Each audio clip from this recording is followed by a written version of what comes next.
No caos havia um vazio, os remanescentes inconvenientes relembram o dia prometido e ouvem a voz da meia-lua. O Deus Sol dança e ri, guiando o mundo ao seu fim. O Sol retorna e traz um novo amanhecer para o mundo, e eles certamente irão se encontrar.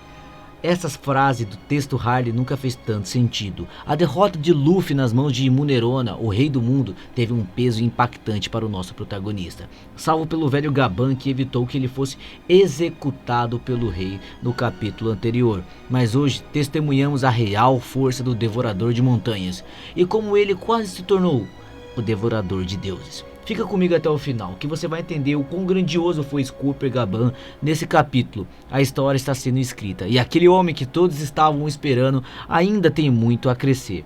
Lapsos do antigo mundo estão vindo à tona no momento presente, e hoje iremos comentar sobre tudo isso, como Scooper Gaban foi fundamental no crescimento de Monk e de Luffy, e ele nos revela algo bem curioso também. Enfim, bora de One Piece 1190.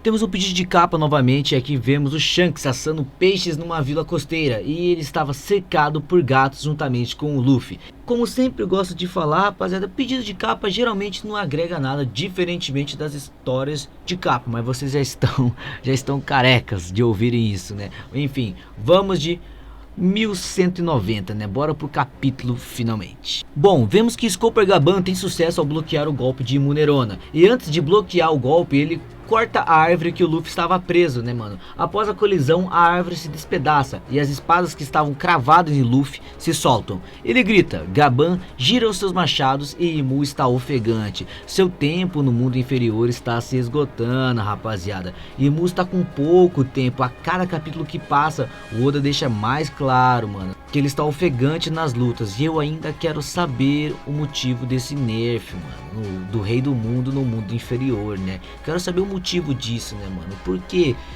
quando ele desce da Terra Santa, ele toma esse dano. Isso é bem curioso. Tem algumas teorias bem interessantes, inclusive, né? Se querem, comenta. Imu tenta atacar Gaban, que esquiva do golpe rapidamente, aparecendo em cima do rei. Gaban comenta algo curioso. Ele fala sobre a forma de Imu, que era horrível e nem parecia ser daquele mundo. Bom, aqui eu acho que pode se interpretar de três formas aqui, né, mano? Três teorias na real, né? Há uma teoria que fala sobre o inferno do mundo de One Piece, né? É bem da hora essa teoria. Se vocês querem que eu traga, comenta. Diz que Imu pode pertencer a essa dimensão aí, né, mano? E tem uma teoria também que flerta com os planetas do mundo de One Piece. Podemos ver lá em Ohara, lá, né, que há vários planetas que aparentemente orbitam a Terra, né? E sabemos um pouco sobre a Lua, né? O povo que habita lá, e o Enel tá lá também, né? A teoria diz que Imu é um ser extraterrestre. Eu particularmente acho que não é nenhuma dessas, né, mano? Embora sejam teorias bem interessantes. Mas, enfim, eu acredito que seja essa, né? Gaban se referindo ao século perdido, né? Ou até mesmo antes disso ali, lembrando, Gaban tem o conhecimento do que ocorreu no período do século perdido. Ele sabe a verdade sobre o mundo e sobre Joy Boy. E também tem aquele mural Harley em Elbap também, né? Tem os textos Harley que se refere ao segundo mundo, né? O século perdido como o segundo mundo. Tem o primeiro mundo lá que também possivelmente é onde Nika habitava também, né, mano? Então, quando o Gaban fala que Imu não é desse mundo, acredito que ele está se referindo que não é desse tempo, do presente, né? Pode ser, eu acho que seja isso, né? Mas, como eu falei, tem os textos Harley, o mural Harley, e o Gaban já mora na ilha de Elbaf há anos. Ele certamente tem o conhecimento das escrituras, do mural. Mas enfim, para mim essa é a que mais faz sentido. Seguindo, Imu pergunta quem era ele. Gaban diz que é alguém que conhece o mundo. Ao falar disso, o Devorador de Montanhas pousa no chão e dá as costas ao rei e vai diretamente em Luffy. Ele chama a atenção de Luffy, que ainda estava gritando devido aos ferimentos do golpe de Imu. Ele fala frases que certamente irão marcar Luffy para o resto de sua vida. Algo que vai mudar a forma de pensar do personagem. Algo que vai impactar ele profundamente sem mudar a essência, né, mano? Porque Gaban diz exatamente isso. Abre aspas. Levante-se, Luffy do chapéu de palha. Eu estou decepcionado com você. Ser salvo por um velho ferido como eu? Você não tem vergonha por isso? Forma branca, imperador? Não seja arrogante. Você está pensando em morrer aqui? Você está praticamente morto. Que patético. O que você acha que vai acontecer se você morrer? Luffy diz que não vai conseguir proteger o país de seus amigos, e nem eles. Gaban confirma, exato, e completa sua frase. Isso mesmo, e o que vai acontecer com seus companheiros de tripulação que você trouxe até aqui? Luffy responde que eles estariam em grande perigo. Gaban confirma novamente e solta mais uma lição, abre aspas. Escute bem, garoto, neste mar, quanto mais alto você sobe, mais inimigos você faz. Rei dos Piratas é um título pelo qual as pessoas ficariam felizes quando você morre. Afinal, todos querem se sentar naquele trono. Você acha que pode ser o Rei dos Piratas com um esforço tão insignificante e ainda se divertir fazendo isso? Volte para sua terra natal então. Você não tem fibra para isso, seu pirralho. Você só está me atrapalhando. E o Gaban arremessa a Luffy, que fica em choque e com raiva depois de ouvir todas essas palavras. Enquanto ele cai, mano. Ele questiona, né? Quem aquele velho pensa que é pra falar tudo isso pra mim, pô? Cara, olha a lição de moral que o Gaban dá no Luffy aqui, mano. Isso aqui é fundamental, mano. Um crescimento de personagem absurdo aqui do Luffy, né, mano? Mas vamos focar, né? Enquanto isso, o Imu só observa e Gaban volta para o combate contra o rei, usando sua técnica louva-a-Deus, a qual o Imu bloqueia apenas girando seu machado e perguntando se o velho estava zombando dele. Gaban responde com uma provocação, enquanto ele faz uma pergunta para Imu, se ele realmente queria matar o garoto do chapéu de palha. E o rei confirma que sim, e Gaban provoca, dizendo quer matar ele porque ele se parece tanto assim com Joy Boy. E Ponte solta vários golpes no Rei do Mundo, né, mano? E muito interessante essa fala do Gaban, muito da hora. O Rei do Mundo fala para Gaban se identificar e pergunta se ele tinha noção da existência de Mu. E Munerona saca da seu Haori de chamas negras, como a gente vem falando ali, né? Aquela auréola de chamas negras que fica nas costas do Imu, a gente tá chamando de Haori, né? Mas ele saca mais uma arma. A quarta arma é revelada. Seu nome é Devoradora de Ossos, uma espada com energia negra nela, né, mano? Imu manifesta seu Maki através da espada, e o formato da vez foi uma serpente, a qual ele usa para golpear Gaban, que bloqueia o golpe. O rei pergunta como ele sabia disso de Joy Boy. Gaban responde, abre aspas novamente, as palavras de Joy Boy, não me interprete mal, afinal eu não tenho intenção de seguir um desconhecido de um passado distante. Só queremos descobrir aonde o sonho do nosso capitão vai nos levar. Fecha aspas. Isso aqui é bem da hora, porque praticamente confirma a minha teoria e a de milhares de fãs, de que o Rei dos Piratas, Roger, muito possivelmente tinha o mesmo sonho de Joy Boy, né? Assim como o Luffy possui o mesmo sonho do Roger, né? Isso é bem legal, né, mano? Pode ser que essa foi a interpretação que eu tive. Deixa aí nos comentários a de vocês, né, mano? Lembrando, o sonho final do Luffy ainda é desconhecido. Sabemos que ele quer ser o rei dos piratas para alcançar esse objetivo, né, mano? E é o mesmo sonho de Roger, né, mano? E agora, muito possivelmente, o mesmo sonho de Joy Boy. Mas seguindo, Imu tosse novamente e pergunta quem seria o capitão daquele homem. Vemos Luffy agonizando de dor e pedindo para seu corpo melhorar rápido. E voltamos para o Gaban, que responde que seu capitão era o rei dos piratas, Gold Roger. Imu tem um estalo e se lembra do dia em que Roger reivindicou o seu título de rei dos piratas. Numa conversa com os 5 Goroseis, ele diz que era uma calamidade, um D com o título de rei dos piratas.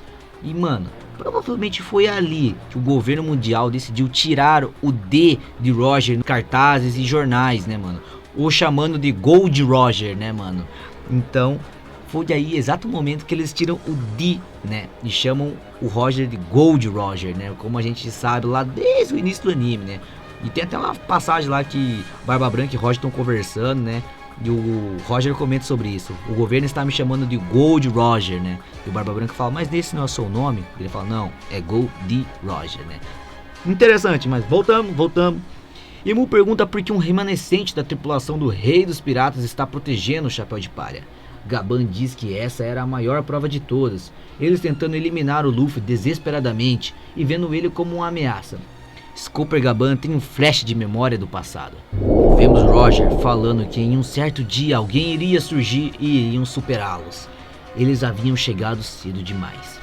Aqui Roger comenta a chegada deles na última ilha, né, mano? Que eles chegaram cedo demais Eles descobriram a verdade sobre o mundo. Eu gosto muito da fala do Rei das Trevas Rayleigh lá em Sabaody, senhores. Silvers Rayleigh recusou-se a contar detalhes diretos sobre o século perdido a Nico Robin no arquipélago Sabaody, alegando que eles chegaram cedo demais, né? E que a nova geração deve descobrir a verdade por conta própria e que eles podem ter até uma interpretação diferente do que eles tiveram na época, né, mano? Rayleigh diz a Robin que poderia até revelar tudo o que eles descobriram em Laugh Tale, mas ele alertou que eles não poderiam fazer nada a respeito naquele momento, né? Ele afirmou acreditar que tanto a tripulação de Roger, né, os piratas Roger, quanto os estudiosos de O'Hara foram apressados demais em buscar a verdade antes da hora certa, né, rapaziada? É isso que eu gosto. O Roger falando que eles chegaram cedo demais, o Rayleigh fala essas falas para Robin, né, mano? Eu gosto disso, eu gosto disso. E o fato deles rirem quando eles chegam na última ilha é curioso, né? Porque o Rayleigh ainda deixa em aberto que eles podem ter uma interpretação diferente, cara. O Roger falando que gostaria de viver na mesma era de Joy Boy. E tudo isso é um mistério muito da hora. É o meu mistério favorito, eu tenho que dizer, né? Vemos todos aqueles que aguardam ou aguardavam a chegada daquele que vai trazer o amanhecer para o mundo. Oden, Roger, Ray, Shanks, Crocus, Barba Branca e o próprio Gaban. Ele diz que aquele pirralho era o homem que estavam esperando, não é mesmo? O Gaban falando pro Imu, né? E o Imu confirma e diz que ele e Gaban talvez sejam apenas dois tolos e que Gaban estava confundido, uma infinidade de coincidência com o destino. E diz que ele vai acabar com tudo isso, preparando um estigma para Luffy. Detalhe curioso, de certa forma o próprio Imu está esperando também o homem que entrará ao amanhecer do mundo. O novo Joy Boy, digamos assim, né, mano? Por algum motivo que ainda não sabemos. Gaban salta, preparando um golpe monstruoso enquanto reclama do seu corpo velho e dores nas suas articulações. Ele pede desculpas à grande árvore Adão. Vemos Luffy reclamando, dizendo que não iria perdoar o velho, mesmo ele sendo um amigo de Rayleigh. Quando Imu iria lançar seu estigma em Luffy, Gaban dispara seu golpe poderoso, chamado de Shimon 8000 líderes ferozes, né, mano? Esse golpe é uma variação muito poderosa do golpe que ele usa em Luffy Zoro no início do arco lá, né? Mas aqui notamos algo assustador. Ele infunde uma quantidade enorme do seu hack do rei. E vemos que um raio negro acerta Imu, que é obrigado a cancelar seu estigma para bloquear o golpe. A testa do rei do mundo está sangrando, ou seja, Imu-sama tomou dano. Gaban dispara vários cortes, cortando várias partes da árvore Adão. Imu bloqueia e diz que mesmo enfraquecidos, ele ainda era membro da tripulação do Rei dos Piratas. E Gaban estava ofegante frente ao rei. Mu afirma que Gaban ainda acredita nele com tanta convicção assim. E Gaban diz, o mesmo vale para você. Então Imu assume muito provavelmente aqui uma postura de batalha. E cortamos para o submundo. Vemos que estava caindo vários pedaços da grande árvore devido ao corte do Gaban, né? Vemos que os chapéus de palha e Loki no Reino Solar reagem à queda dos troncos. E se pergunta o que seria aquilo, né? O que estava acontecendo? Não me pergunta se era o seu capitão. O Zop, usando seu haki de observação, diz que não. E que tinha outro alguém lá, alguém incrivelmente forte. E cortamos para a cena. E vemos Scooper Gaban caído e sem um de seus braços. Luffy nota a queda da asa esquerda do Rei Pirata. E o nosso capítulo se encerra aqui. Enfim, rapaziada, esse capítulo aqui foi fenomenal. Algo curioso, galera, que eu notei nesse capítulo foi uma baita coincidência, né, meus amigos? Ou não, né? A fala de Imu chamando o Gaban ali de remanescente dos Piratas Roja, né? Me fez lembrar dos textos Harley, do Terceiro Mundo lá, né? Que pra mim bate perfeitamente, né? Pra mim bate perfeitamente aqui. Lembra do texto lá, né, mano? No caos havia um vazio. Os remanescentes inconvenientes relembram o dia prometido e ouvem a voz da meia-lua. O Deus Sol dança e ri, guiando o mundo ao seu fim. O Sol retorna e traz um novo amanhecer para o mundo. Eles certamente irão se encontrar. Bom, o texto aqui preveu até os Piratas Roja e mais personagens, né? Da velha guarda ali, né, mano? Que tá preparando o palco para o homem que todos esperam a chegada, né, mano? Muito top, né?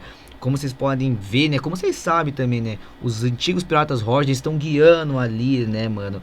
o homem que todos esperam, né? Rayleigh treinou ele ali, né, mano? O Crocs ali na entrada da Grand Line, o Shanks ali também, né, mano? Vocês sabem, né, mano? A coisa tá andando, rapaziada. O One Piece tá chegando no final. Isso que é o foda. E se eu pudesse dar uma nota pra esse capítulo aqui, é um 9.5, mano. 9.5, assim, eu curti demais. Enfim, curtiram também? Comenta aí o que você achou. Entra no grupo Discord pra gente discutir teorias. Deixe sua teoria aqui embaixo. E esse foi o vídeo. Valeu, falou. E eu fui.